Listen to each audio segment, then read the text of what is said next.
shall be feared once more! Oh no! Everyone calm down.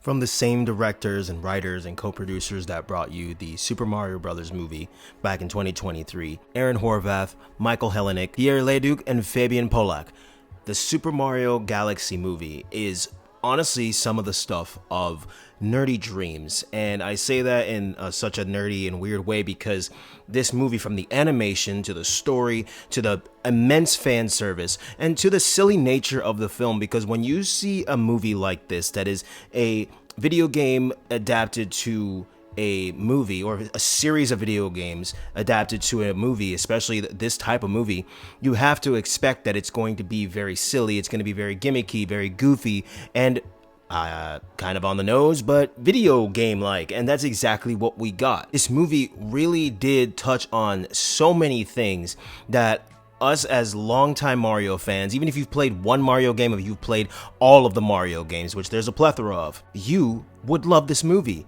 And granted, there were people in the theater that I was very shocked that our theater experience was very quiet for the most part. Myself, one of my coworkers, Lewis, joined me. Thank you for joining me, Lewis. He was just geeking out the whole time. Anthony next to me and his friend Mitch, all of us, we were having a great time with it. We were laughing. We were like, oh wow, that's awesome. So it was a very good time for us, but it's just kind of sad that a lot of people didn't seem to really enjoy it the way that we did. So let's truly get into the review of this movie. What is up, everyone? Thank you so much for joining me in this video. So I'm gonna get right into it. So in this film, we have Mario and Luigi, played by Chris Pratt and Charlie Day respectively. And following the events from the previous movie, Princess Peach, played by Anya Taylor-Joy, and Toad, who's voiced by Keegan-Michael Key, they all are working together in this kingdom. The Toads that are there that helped raise Peach and that are like loyal to Peach, they all love Mario and Luigi now, obviously, and they all work together to kind of just take care of things in the kingdom. They use the power-ups so very well, and it's so great. Like, the movie just starts off and you're like in the video game. It's like you're in a video game with them. So within this film, we meet Rosalina, who's a character from the games as well. Great character, and we find out that Bowser Jr., who's voiced by Benny Safdie, he is looking for his father, who is obviously Bowser, voiced by Jack Black, and in the previous film, he eats a blue mushroom and he gets tiny. They have him just there. He's kind of their prisoner, but not really. So Bowser Jr. is looking to find his father, and we get in touch with Rosalina, as I said, and there's an entire thing that happens, and Rosalina is no longer where she was. Mario, Peach, Luigi, they all have to band together and find a way to get to Rosalina so that they can make sure that she is taken care of and that Bowser Jr. can't do anything that could be detrimental to the whole galaxy itself. I demand that you release my father. Over my dead body. Fine with me.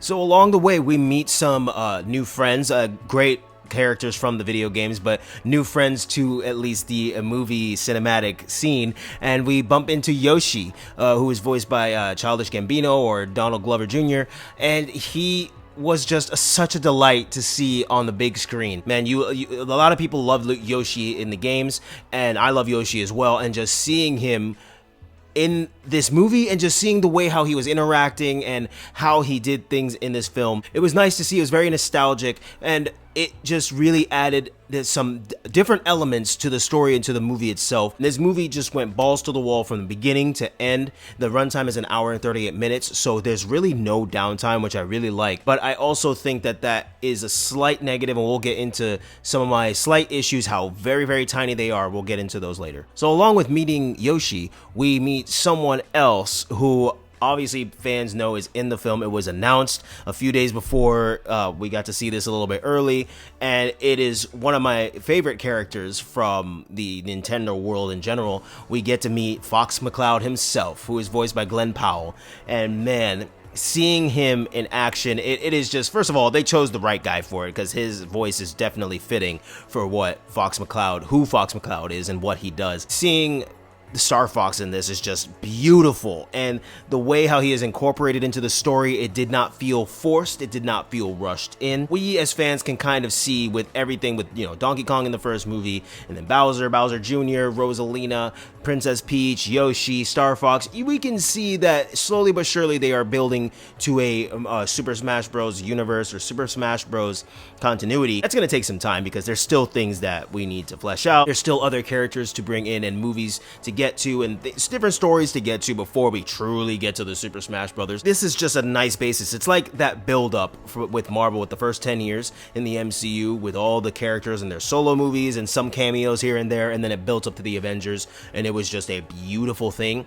I feel like that's somewhat what we're getting here, and if so, that is going to be beautiful when it comes in. There's people like Metroid Prime, and you know, we'll get more into that in a different video. We can really nerd out. So as I was saying, the crew has to get to Rosalina so that certain events don't happen, certain things don't take place, so that Bowser Jr.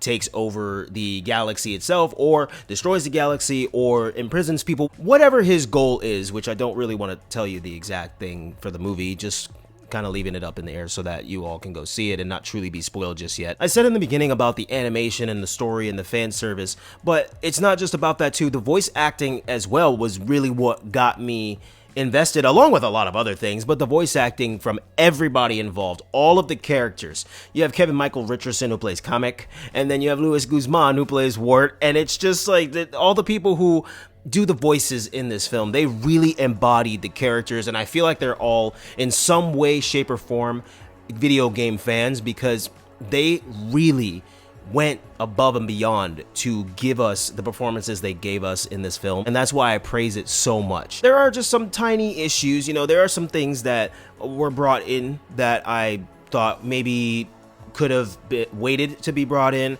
or there were some things with the characters and their relationships or their interactions where I was like, okay, we could have maybe dulled that down a little bit, or we could have maybe made that a little bit less. Instead of making that a whole 2 minutes, we could have made it a minute. Again, as you hear, it's not anything that really takes away from the true great aspect of the film. It's just some minor issues just to kind of balance this review out. And that I guess I can say at times it might have been a little bit too silly, but that also goes into a positive, because that's what this whole thing is about. It's a video game series, and other video games as well being put into this animated movie for fans and people who maybe they haven't even really gotten into Mario and Luigi and Donkey Kong and Yoshi and Star Fox, Metroid Prime, all the Smash Brothers stuff. They maybe haven't gotten into that, and maybe this is what will get them into that. There were times where I was like, oh, you know, I could see how somebody else might be like, oh, this movie is a little bit lame, or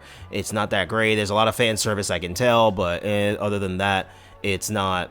There's no real depth. I can see people saying that, but I highly disagree with it, because this movie really just hit so many boxes that the boxes that it didn't hit don't really matter. Well, to me at least. And I said it when the first Mario movie came out in 2023, and I'm gonna say it again here. Chris Pratt is great as Mario. And when I first heard in 2023 that he was going to, or 2022 when before he was going to be the voice of Mario, I was like, okay, I like him, but why wouldn't they get an Italian guy just to kind of, you know, I was still willing to give it a chance because he's a good actor and I like him. And on top of that, you have to give people a chance. He did great. He knocked it out the park, man. And honestly, even in this movie, I like this movie a lot better than the first one. That's not to say the first one's bad.